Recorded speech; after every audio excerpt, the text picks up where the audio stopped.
Maintenant, je vais continuer là où je m'étais arrêté. C'est toujours les lois. Il dit, en faisant miséricorde, je suis dans Exode le chapitre 20, pour exposer le mensonge des chrétiens.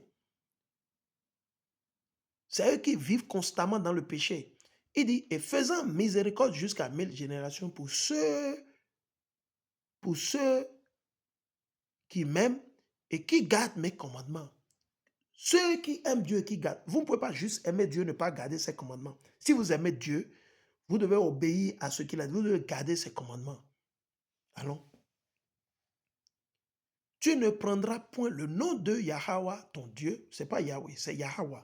Ok, ton Dieu, en vain, car Yahweh ne laissera pas impuni celui qui prendra son nom en vain. Vous utilisez le nom de Dieu, vous tuez des gens, vous volez, vous pillez, vous faites la corruption et vous utilisez le nom de Dieu. Dieu, il a horreur de ça. Il ne faut pas utiliser le nom de Dieu quand vous... C'est ce que les chrétiens font. Vos pasteurs, ils utilisent le nom de Dieu pour mentir, faire leur business, décevoir le peuple, tuer le peuple. Oui, on continue. Il dit, voilà une des lois que les chrétiens n'obéissent, ils n'ont jamais obéi à cette loi. Les chrétiens, c'est le samedi, ils iront marcher. C'est le samedi, ils iront vendre. C'est le samedi, ils vont préparer. C'est le samedi, ils iront rendre visite à leur maman, à leur tante. Or, ce jour, c'est un jour de repos, de culte, d'adoration. C'est un jour solennel. Vous reposez pour avoir un repos spirituel et physique, les deux. Il dit, pendant 6 jours, tu travailleras. Mais les chrétiens, ils sortent toujours. Ce verset va vous exposer. Le christianisme, c'est la destruction, c'est une religion. Le christianisme, c'est l'antichrist. Le christianisme, c'est contre Amashiach. Ce n'est pas parce que le mot rime, Christ, christianisme, ils ont fait ça exprès. C'est un plan satanique. Jésus-Christ n'a pas parlé français, il n'a pas parlé anglais, il a parlé quoi? Hébreu, la langue hébreu. Son nom, ce n'est pas Jésus-Christ, c'est Yahweh Shai Amashiach.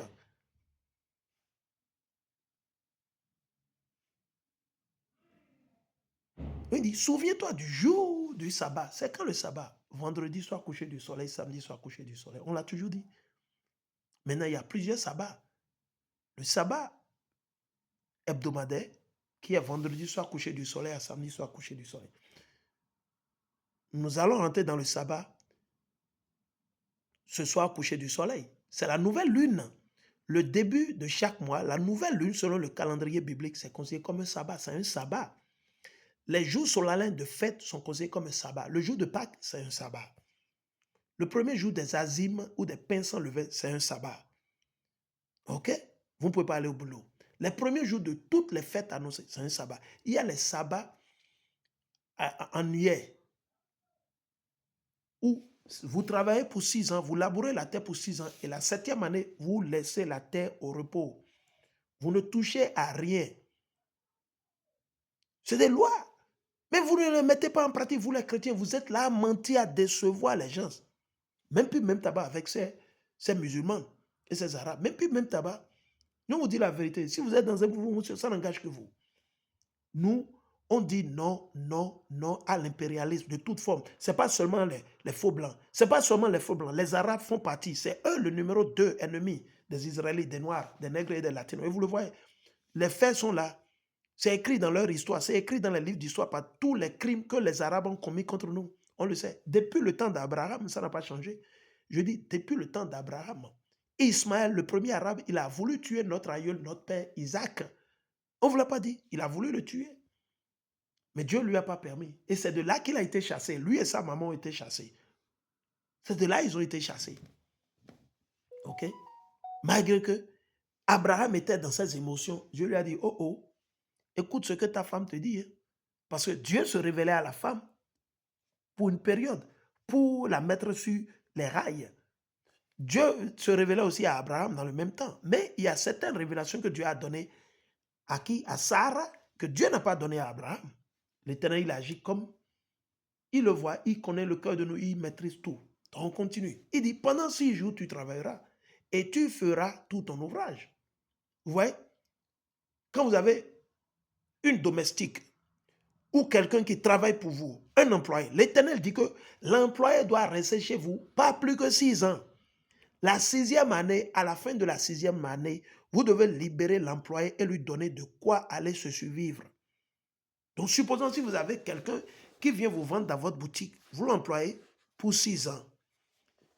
À la fin de la 6e année, vous lui faites un don pour l'aider peut-être à faire son propre business. Maintenant, si l'employé lui-même, ou la domestique, ou la bonne, ou quiconque vous est, si la personne même, l'homme même choisit, vous dit, ah, j'aime mon maître, je préfère rester avec mon maître. Là, qu'est-ce que l'Éternel a dit?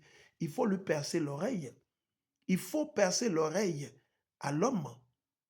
Et là, il peut rester avec son maître. C'est dans la Bible. On l'a enseigné. Les vidéos sont là sur YouTube. Allez faire les recherches. OK? Il dit, mais le 7e jour est un sabbat consacré. Ah bon? Donc aujourd'hui, c'est consacré à Yahweh, ton Dieu. C'est consacré à Dieu. Ce n'est pas pour aller jouer au jeu, aller dans les bars, boire, vous saouler la gueule. Vous devez attendre. Au coucher du soleil, vous pouvez aller dans votre bar. Vous pouvez aller faire votre plaisir. Mais en plein sabbat, Dieu interdit. C'est à part les cas d'urgence. Il y a certains cas d'urgence, on peut comprendre. Il y a des cas d'urgence. Ou bien, il y a certains cas, Dieu peut fermer les yeux là-dessus. Mais quand vous levez gaillardement et vous commencez par faire le feu pour préparer tout ça, non. Ça dit que vous vous rebellez contre Dieu. Vous n'aimez pas Dieu, vous détestez Dieu. Mais posez la question aux chrétiens et aux chrétiennes. Mais comment se fait-il que qui n'observent pas le sabbat, ainsi que les musulmans? Votre Coran, le Coran a copié la Bible.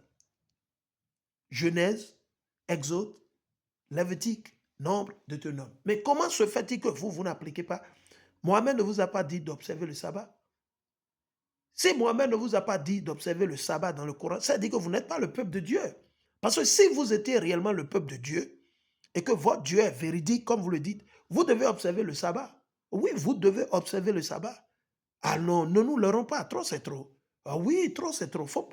Ne venez pas ici avec des arguments. Non, moi j'étudie. Je ne dis pas des trucs juste pour dire. Et je lis aussi le Coran. Le Coran, comme on le dit souvent, c'est un copycat du Torah, de la Bible. Le Torah existait, la Bible a existé avant le Coran. La belle preuve, Mohamed, il est né 500 ans, plus de 500 ans après la mort de Jésus-Christ. Donc les écrits bibliques existaient déjà avant que Mohamed ne naisse.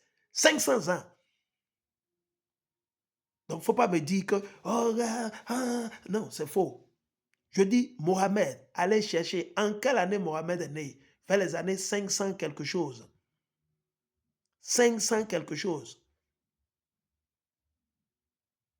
OK? 500 quelque chose. Et je vais le montrer, je viens.